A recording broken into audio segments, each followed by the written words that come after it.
Bonjour à tous, nous sommes dans Jean chapitre 12 pour votre café matinal aujourd'hui, avec comme thème une contradiction qui doit changer.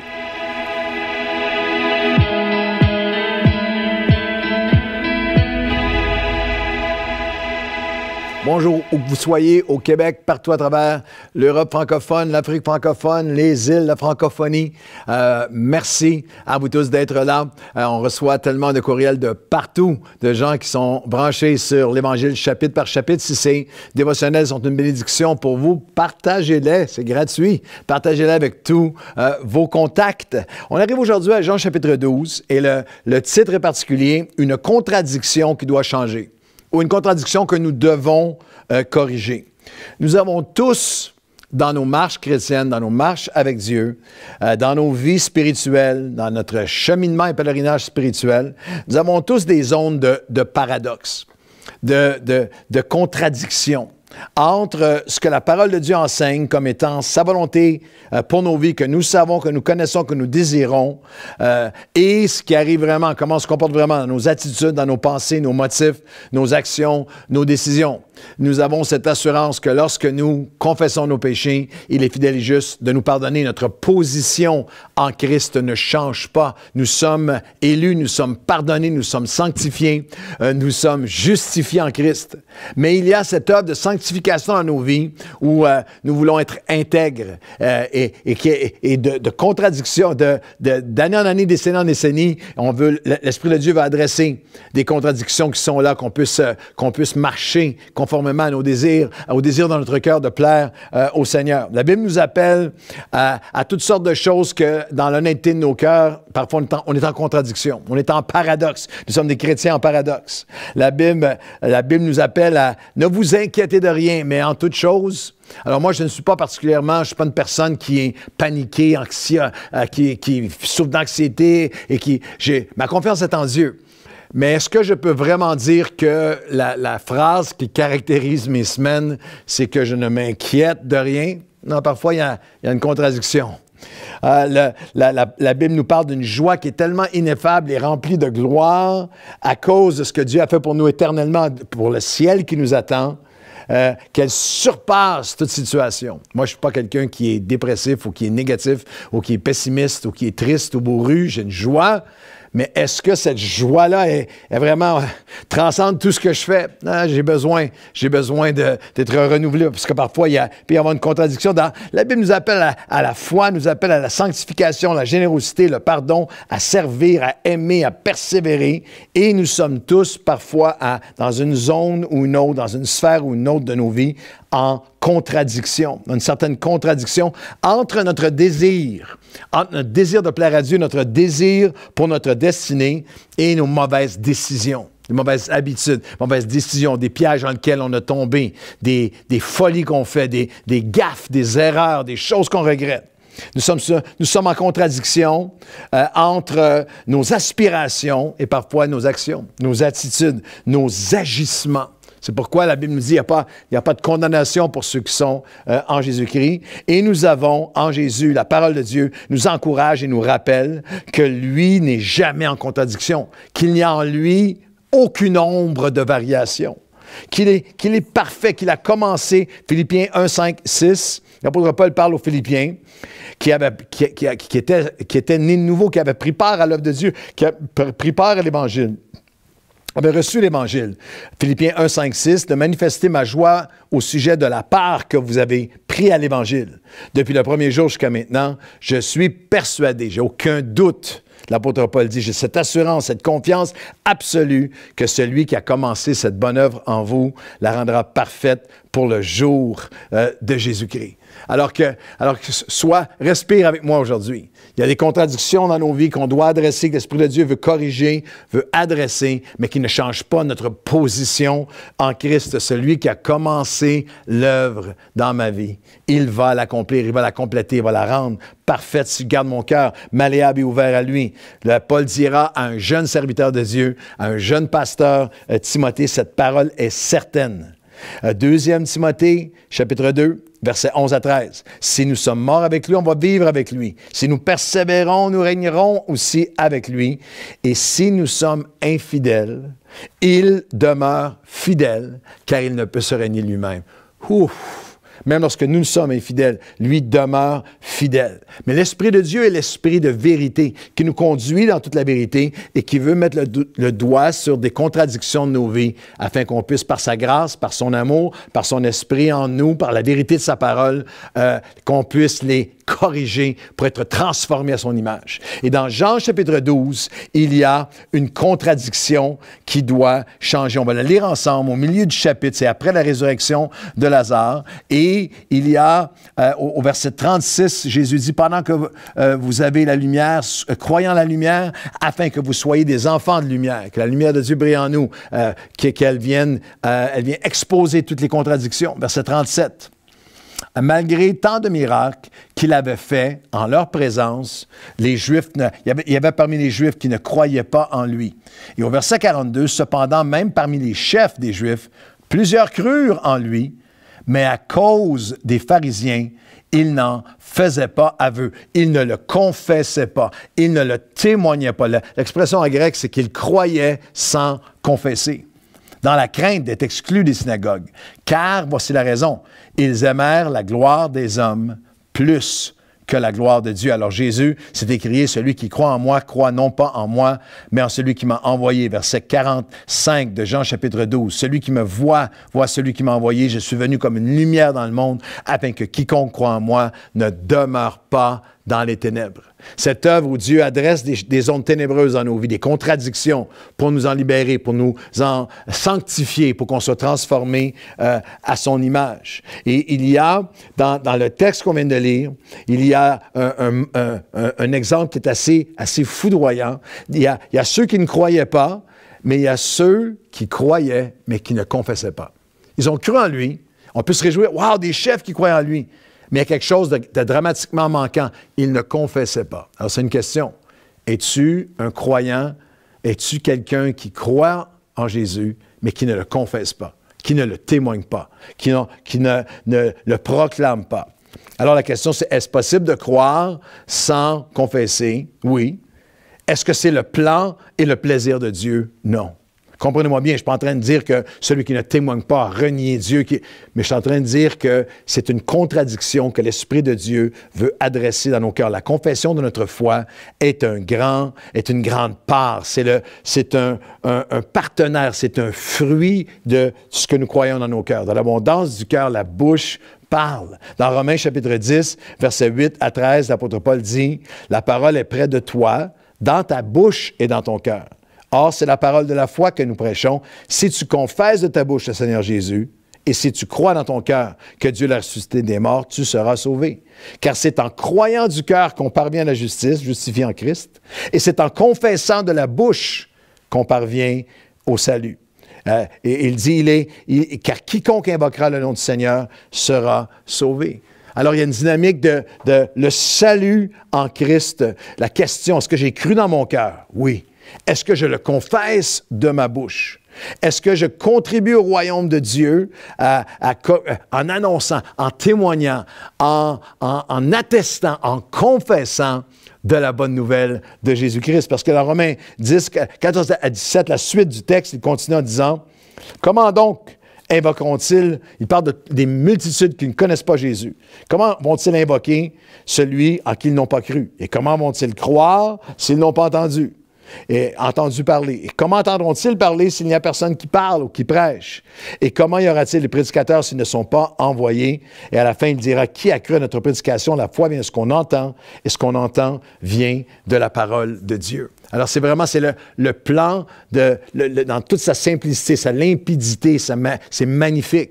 Des hommes et des femmes qui croient à Jésus dans leur cœur et en croyant dans leur cœur, le confessent de leur bouche. Et alors qu'ils le confessent de leur bouche, bouche, ils communiquent la foi à ceux qui les entendent.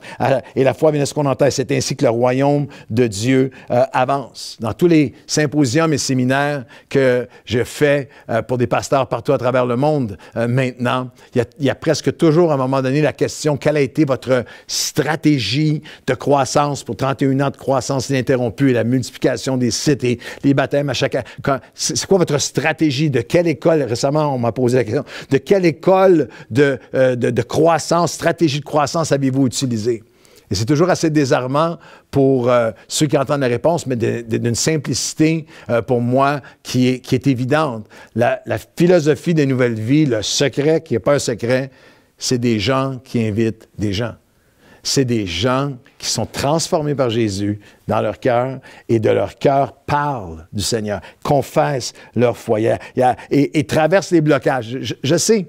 Et le message aujourd'hui n'est pas dans un but de condamnation ou de culpabilisation. C'est simplement ce rappel que les pharisiens qui étaient là, qui croyaient, mais qui ne confessaient pas, étaient incomplets dans leur foi envers Dieu. Que le Seigneur dit non, je veux que celui qui croit puisse confesser. Mais il y a des blocages qui retiennent des gens de confesser leur foi. Ma vie n'est pas parfaite. Je ne peux pas parler du Seigneur. Il y a des choses dans ma vie qui ne sont pas parfaites. Ce n'est pas ta vie parfaite que tu confesses, que tu témoignes, c'est la sienne. Le royaume de Dieu est composé de gens imparfaits. Tu n'as pas à être parfait pour témoigner ta foi. La Bible dit le trésor parfait, il est porté par des vases de terre, par des gens très imparfaits. D'autres diront, je n'ai pas toutes les réponses. Partage simplement ton témoignage. Personne ne peut argumenter avec ton histoire de vie, ce que Jésus a fait pour toi. Les gens sont, un autre blocage, les gens sont tellement fermés. Oh, mais tu ne sais pas ce qui se passe derrière leur cœur, dans leur cœur, derrière la façade, derrière les murs qu'ils ont mis. Ah, quelqu'un récemment me disait, je trouve ça difficile de témoigner, les gens sont amers contre la religion. Rends ça clair que tu n'es pas en train d'annoncer une nouvelle religion, simplement en train de partager ce que Christ a fait pour toi. Et aussi, il y a, dans plusieurs nations, dont celle du Québec, il y a une telle porte fermée, un tel préjugé, même traumatisme, choc post-traumatique concernant quelle est l'Église chrétienne, que parfois, ton témoignage, ta confession doit être de confesser, de leur faire découvrir qu'il y a une Église chrétienne sur la terre et au Québec qui est différente. Qui est dans le respect, qui est dans l'amour, qui est dans la justice, qui est dans la générosité, qui est dans cette recherche de gens imparfaits, mais qui recherche à être l'expression du cœur de Dieu. C'est tellement important pour Jésus. Vous déjà pensez à l'importance que Jésus attribuait à notre confession, pas seulement croire dans mon cœur. Mais il y a une contradiction qui doit être changée. Si je suis seulement à croire dans mon cœur, il y a le besoin de confesser, un besoin de témoigner son nom.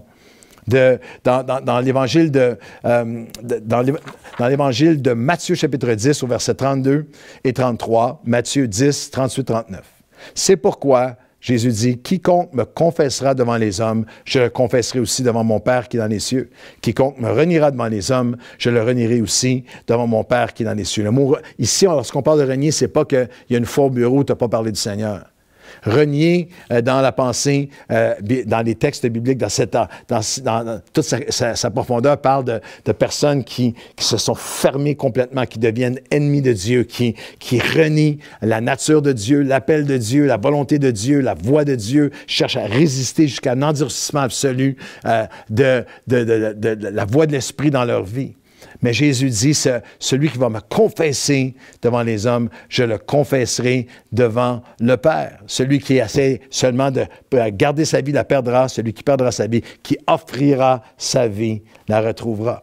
Question, pourquoi les chefs pharisiens dans Jean 12 étaient-ils en contradiction spirituelle alors qu'ils croyaient mais ne confessaient pas? Le texte nous dit pourquoi. Ils ne confessaient pas leur foi en Christ dans la crainte d'être exclus de la synagogue, car ils aimaient la gloire des hommes plus que la gloire de Dieu. Alors c'est une question importante, une application pour nous. C'est-à-dire, en fait, c'est une question d'amour du cœur, de mon affection pour Dieu, de mon amour pour Dieu, de mon attachement à Dieu. Je ne le nommerai pas, mais je ne les nommerai pas, mais à chaque année à Nouvelle Vie et autour de moi, dans l'équipe même, ici, à Nouvelle Vie, j'ai vu des jeunes hommes dans notre équipe tomber amoureux pour finalement même se marier. Et croyez-moi, lorsqu'ils aiment, tu n'as pas besoin, je nommerai personne, il y a quelqu'un dans le studio ici avec moi, et il y en a un autre dans la même catégorie qui... ah oui, tu fréquentes quelqu'un, ah oui, as-tu une photo, ils sortent le téléphone et c'est un album. Ils veulent chanter leur amour, proclamer. Ils aiment tellement qu'ils veulent l'annoncer. Nous avons besoin de revenir à Dieu, de dire, Seigneur, voici ce que j'ai besoin de prier dans mon cœur. J'ai cette prière pour toi. Il n'y a aucune culpabilisation là-dedans. Mais dans 2 Timothée, chapitre 1, versets 6 à 9, Paul dira à un jeune homme, un jeune pasteur Timothée, « C'est pourquoi je t'exhorte à ranimer le don de Dieu. » Alors, c'est ce qu'on prie. Seigneur, moi, je crois en toi, mais c'est ce cœur, ce zèle de te confesser. Vous savez, on confesse le Seigneur à notre salut, on le confesse par le baptême. Les hommes et les femmes, par centaines, passent par les eaux du baptême, une des raisons profondes, signification profonde du baptême d'eau, c'est que je veux témoigner publiquement que je suis passé de la mort à la vie et je confesse ma foi en Jésus-Christ comme mon Seigneur. Je ne peux pas seulement le croire dans mon cœur, mais je le confesse de ma bouche. Et l'apôtre Paul dira au jeune Timothée, Timothée, tu peux venir et demander à Dieu, ranime le don de Dieu, Seigneur, ranime le don, ton don en moi. Ce n'est pas un esprit de timidité à confesser notre foi que Dieu nous a donné, mais un esprit de force, d'amour et de sagesse. N'aie donc point honte, 2 Timothée 1, 6 à 9. N'aie donc point honte du témoignage à rendre de notre Seigneur, mais souffre avec moi pour l'Évangile par la puissance de Dieu qui nous a sauvés et nous a adressé une sainte vocation, selon la grâce qui nous a été donnée en Jésus-Christ avant les temps éternels. Je veux qu'on termine ce podcast en priant ensemble. En priant ensemble, sans culpabilisation, mais Seigneur, je veux me présenter devant toi et en ayant non seulement cru dans mon cœur, mais en ayant confessé ma foi en toi. Viens ranimer ton don dans ma vie. Par ton esprit, Seigneur, humainement, j'ai un esprit de timidité, j'ai la peur des hommes, je vais t'approuver des gens, j'ai peur d'eux, je ne veux pas. Mais Seigneur, mon amour pour toi est plus grand. Mon amour pour toi est plus grand. Je n'aurai pas honte de l'Évangile. J'aime Jésus. Je suis prêt à souffrir pour lui. Je sais que la puissance de Dieu sauve encore et que Dieu veut se servir de moi pour témoigner, pour confesser, pour annoncer. Dieu m'a adressé une sainte vocation. Quel que soit ton appel, la sphère de ministère, la sphère de service dans laquelle tu es, nous avons un appel, une sainte vocation à simplement partager notre foi. Vous savez, je vous fais cette confession en terminant. Moi, j'ai passé ma vie à proclamer Jésus, en prédication, en enseignement, sur des estrades, sur la plateforme, en ligne, partout. Et dans les dernières années, plusieurs fois, c'est des cycles, je me suis retrouvé à dire, Seigneur, pardon, j'étais négligent au niveau 1 à 1. Que ce soit au gym ou que ce soit, je pense récemment, juste dans la dernière année, à 2 moments dans un taxi. Vous dites, dans un taxi, Pasteur Claude? Oui. Souvent, revenant de l'aéroport, long voyage, fatigué, c'est le soir, et je m'assois dans le taxi, bonjour monsieur, et là, j'ai tous mes messages, là, le long vol, là, j'ai plein de messages, et j'ai fait plusieurs plusieurs voyages de l'aéroport chez nous en ne témoignant pas ma foi, en parlant au monsieur ou non. Et parfois, le monsieur écoute sa musique, fait autre chose, monsieur ou la dame qui conduit. Mais dans la dernière année, encore une fois, après 40 ans à marcher avec Dieu, l'Esprit de Dieu, ranimer le don de Dieu, être plus intentionnel. Je pense récemment à un monsieur qui était de confession musulmane, non pratiquant, mais qui je me mets à lui parler, à l'engager en conversation, à lui parler de ce que j'étais allé faire dans mon voyage et tout ça. Et finalement, me parler de sa mère qui était très malade. Et à la fin du voyage, on arrive devant chez nous et je sors de la voiture et j'ai vraiment cette douce voix dans mon cœur du Seigneur. Offre-lui de prier pour lui. Et juste avant de partir, monsieur, est-ce que je peux prier pour vous et votre mère? Ah oui, je voudrais. Sors de la la voiture et Chantal, qui a entendu la voiture, regarde mon épouse par la fenêtre et me voit dans le stationnement chez nous en train de prier avec ce monsieur-là, lui donner une carte, dire voici maintenant, voici qui nous sommes, comment vous pouvez suivre une nouvelle vie, une semence placée dans son cœur. Lors d'un voyage au Colorado, je suis à l'aéroport de Colorado Springs. Je vais faire un petit vol. Par la suite, je prends l'avion Denver-Montréal. On m'annonce que mes vols sont retardés puis cancellés. Je dois faire 2 heures dans un taxi en voiture pour me rendre à l'aéroport de Denver. J'étais frustré, c'est long, ça rallonge mon voyage, je suis en danger de perdre mon vol. Et lorsqu'on s'assoit dans la voiture, le monsieur, bonjour, je le vois dans le miroir, et j'essaie de texter à tout le monde que ce qui est en train de m'arriver, pour essayer d'organiser pour pas que je manque mon vol. Mais encore une fois, la voix de Dieu. Je crois dans mon cœur, mais je suis appelé à confesser. Je commence à parler avec le monsieur. Il me dit, je lui dis, je suis un pasteur, et là, je le vois les yeux dans le rétroviseur. Conduit, me regarde, puis tout à coup ouvre son cœur. Mon père est un pasteur. Mon père est un pasteur pendant 4 décennies, décédé maintenant. On avait vécu des divisions dans l'Église. Il est mort avec beaucoup de tristesse dans son cœur à cause de tout ce qui est arrivé. Moi, je me suis éloigné complètement des choses de Dieu, mais il dit, ma mère, il m'explique tout ça, ma mère n'a jamais arrêté de prier pour moi, et ma mère me dit récemment, ça fait tellement longtemps que je prie pour toi, puis tu as l'air de résister à Dieu, je vais envoyer un ange pour te témoigner dans ton taxi. Alors, n'ayez pas peur, je ne me considère pas comme un ange, mais le mot ange veut dire messager. Et lorsqu'il m'a dit ça, je lui ai dit, écoute, le Seigneur m'a envoyé à toi. Et à la fin du voyage, sur le bord de la route, on a prié, prière de repentance, prière de revenir au Seigneur et d'entendre les mots de cet homme. Seigneur, je reviens à toi, je me redonne à toi, t'as envoyé quelqu'un pour moi. Tu ne sais pas toutes les personnes que Dieu a préparées, a mis sur ton chemin. Alors, marchons à chaque jour, non pas avec culpabilité, mais en disant, Seigneur, je ne serai pas seulement un croyant qui va croire dans son cœur. Je vais être un croyant qui va ranimer le don de Dieu, confesser ma foi, et tu vas te servir de moi et tu vas agir. Que le Seigneur vous bénisse et que le Seigneur se serve de vous pour communiquer le plus beau, le plus grand de tous les messages, l'Évangile de notre Seigneur Jésus-Christ.